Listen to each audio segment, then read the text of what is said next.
Doctor, આ સાથે એ પણ સવાલ થઈ રહ્યો છે કે બ્લોકેજ વિશે સાંભળીને દરેકના મનમાં એક ડર પેદા થતો હોય છે કે હવે આપણને ગમે ત્યારે હાર્ટ એટેક આવી શકે છે, તો આ માન્યતા કેટલી સાચી છે?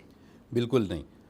પહેલાં તો આપણે એ સમજી લેવાની જરૂર છે. આપણે જેવી રીતના પહેલાં જોયું કે અયોગ્ય જીવનશૈલી, જ્યારે મારા શરીરની અંદર મારા જે સ્ટેજ હતી, મારા ઉંમર જે હતી એના હિસાબે મારા શરીરની જે ખાસિયત હતી, એ વખતે જેટલા પ્રમાણમાં ખોરાકની મને જરૂર હતી એનાથી વધારે પ્રમાણમાં ખોરાક મારા લેવાના લીધે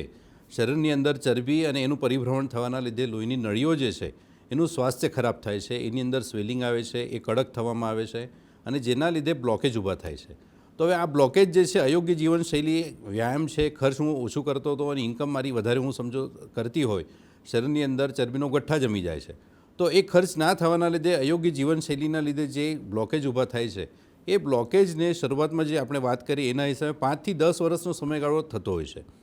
હવે 5 થી 10 વર્ષનો જે સમયગાળો છે એ સમયગાળા દરમિયાન શરીરની અંદર બહુ બધા ચેન્જીસ થતા હોય છે અને શરીર આપણે ક્યારેક ને ક્યારેક, જેમ કે આપણે દાદરા ચડતા હોઈએ ત્યારે હાંફ ચડવી હોય અથવા બહુ બધી વાર અચાનક પરસેવો વળી જતો હોય છે, હાથ પગમાં ઝંઝનાટી થતી હોય છે, આવા ઝીણા ઝીણા કારણોથી સિમ્ટમ આપણા શરીરની અંદર હૃદય આપણે બતાવતું હોય છે, પણ આપણે એને ઇગ્નોર કરતા હોઈએ છીએ. હવે આ જ્યારે ઇગ્નોર કરીએ છીએ અને જ્યારે આપણે છાતીમાં દુખાવો થાય, એન્જિયોગ્રાફી આપણે કરીએ છીએ અને એની અંદર ખબર પડે છે કે બ્લોકેજ છે, તો એ બ્લોકેજ એક દિવસમાં તો ખરેખર થયો જ નથી. એને ડેવલપ થતાં 5 થી 10 વર્ષનો સમયગાળો લાગ્યો છે. તો એ 5 થી 10 વર્ષનો જે સમયગાળો જ્યારે લાગ્યો હોય તો કોઈ પણ દિવસ બ્લોકેજ ખબર પડે તો આપણે એવો વિચાર કરવાની જરૂર નથી કે હવે મને હૃદયરોગનો હુમલો તરત જ આવવાનો છે. બ્લોકેજના લીધે હૃદયનો રોગનો હુમલો તરત આવશે નહીં, બંને વસ્તુ અલગ અલગ છે.